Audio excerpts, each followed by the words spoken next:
Student, salt bridge एक U shape की tube होती है जिसके अंदर हम एक इनर्ट इलेक्ट्रोलाइट फिल करते हैं, लाइक आपका KCl हो गया या K2SO4 हो गया, ओके, जो कि जेल के फॉर्म में हम इसके अंदर फिल करते हैं ताकि वो इस ट्यूब से निकलकर बाहर इस सोल्यूशन में ना आ जाए हमारा इलेक्ट्रोलाइट, ओके।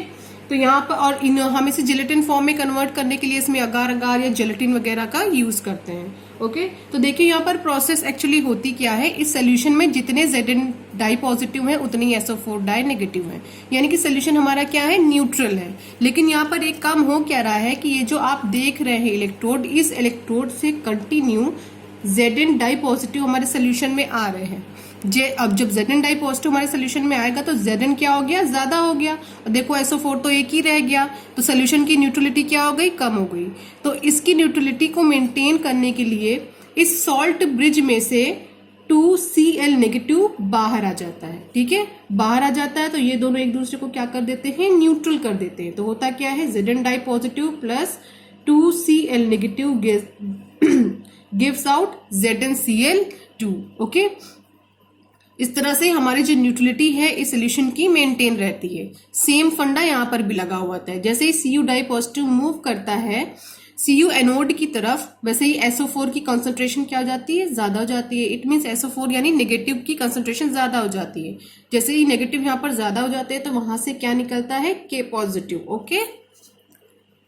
और ये K पॉजिटिव SO4 को क्या कर देता है, न्यूट्रल कर देता है, ठीक है। तो K positive plus SO4 die negative, तो क्या बनेगा, K2SO4। इस तरह हमारे दोनों साइड पे सोल्यूशन की न्यूट्रलिटी मेंटेन रहती है, जिसकी वजह से इलेक्ट्रॉन का फ्लो कंटिन्यू होता रहता है। तो अगर हम सॉल्ट ब्रिज को हटा दें तो हमारे ये दोनों हाफ सेल प्रॉपर वर्क नहीं कर पाएंगे। इसको हम हटा देंगे तो न्यूट्रलिटी हमारे सोल्यूशन की चेंज हो जाएगी, तो इलेक्ट्रॉन का फ्लो क्या हो जाएगा, रुक जाएगा। और इलेक्ट्रॉन का फ्लो कंटिन्यू होता रहे, इसके लिए मस्ट है कि जो हमने इलेक्ट्रोलाइट डाला है वो क्या होना चाहिए, न्यूट्रल होना चाहिए, ओके। अब हमारा नेक्स्ट टॉपिक है cell representation, which is very important, okay.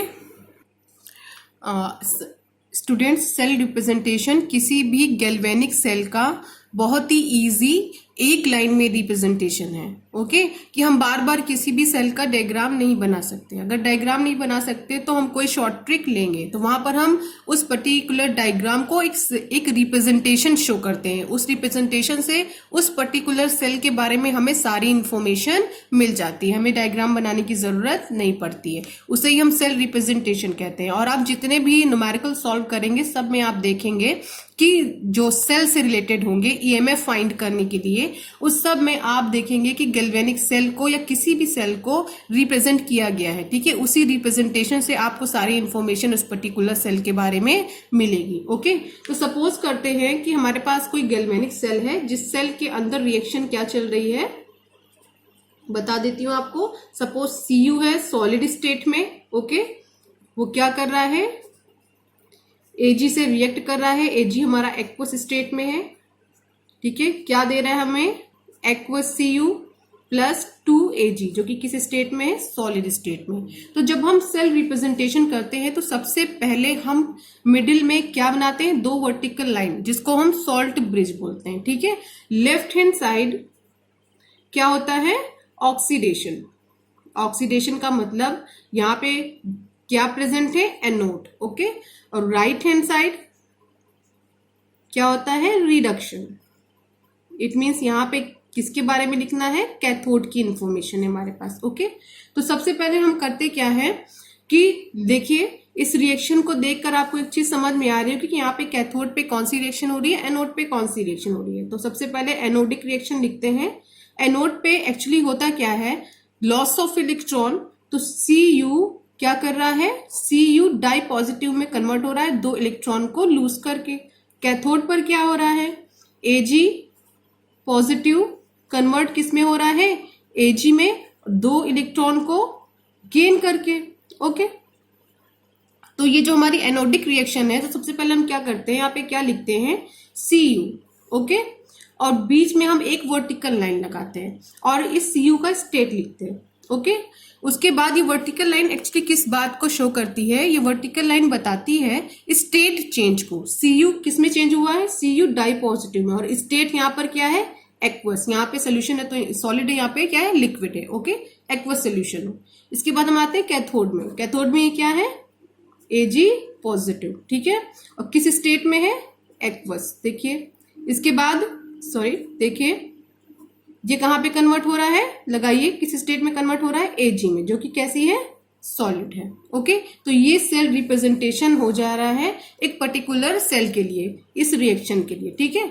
लेकिन अगर मैं यहां पर आपसे कहूं बेटा मैं इसको क्या कर लूं, हाइड कर लूं, ठीक है, इसको हाइड करने के बाद पूछूं कि देखिए ये किसी एक सेल का रिप्रेजेंटेशन है, इस रिप्रेजेंटेशन को देखकर आपको इस पर्टिकुलर सेल के बारे में क्या इन्फॉर्मेशन मिल रही है।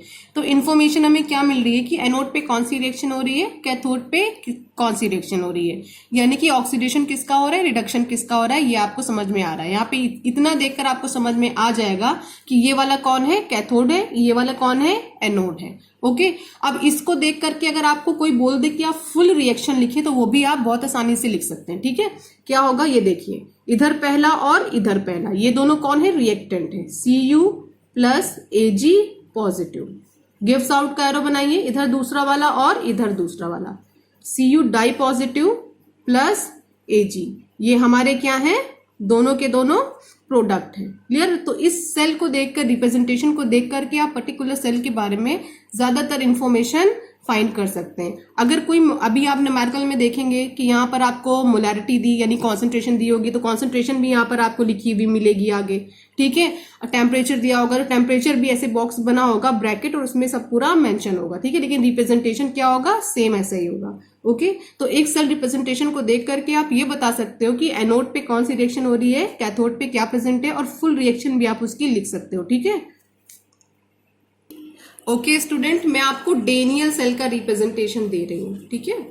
देखिए डेनियल सेल का रिप्रेजेंटेशन क्या है, Zn di positive, Cu positive, Cus, okay, ये डेनियल सेल का रिप्रेजेंटेशन है, ठीक। अब इस रिप्रेजेंटेशन को देख करके आप इसके बारे में क्या बातें जान सकते हैं। तो ये आपको पता है ना, लेफ्ट हैंड साइड मैंने क्या बनाया, एनोड है, और राइट हैंड साइड क्या होगा हमारा, कैथोड होगा। तो एनोड पे कौन सी रिएक्शन हो रही है बता सकते हो, क्या है, Zn किस में कन्वर्ट हो गया, Zn डाई पॉजिटिव में क्या किया, 2 इलेक्ट्रॉन लूज किया। ये देखिए कैथोड पर Cu डाई पॉजिटिव 2 इलेक्ट्रॉन को गेन किया, किस में कन्वर्ट हो गया, Cu में कन्वर्ट हो गया। देखिए एनोडिक एंड कैथोडिक रिएक्शन आपने यहाँ पे पकड़ ली। अगर अब अभी आपसे कोई कहे कि आप ओवरऑल रिएक्शन लिखिए इस पर्टिकुलर रिप्रेजेंटेशन को देखकर, तो ओवरऑल रिएक्शन कैसे लिखेंगे, देखिए इसका पहला वाला और इधर ये पहला वाला Zn, ये दोनों हमारा क्या होगा, रिएक्टेंट होगा, Cu di positive. Gives out का एरो लगाइए, ये वाला और ये वाला, प्लस Cu, ये हमारी फुल रिएक्शन हमने लिख दी, ओके।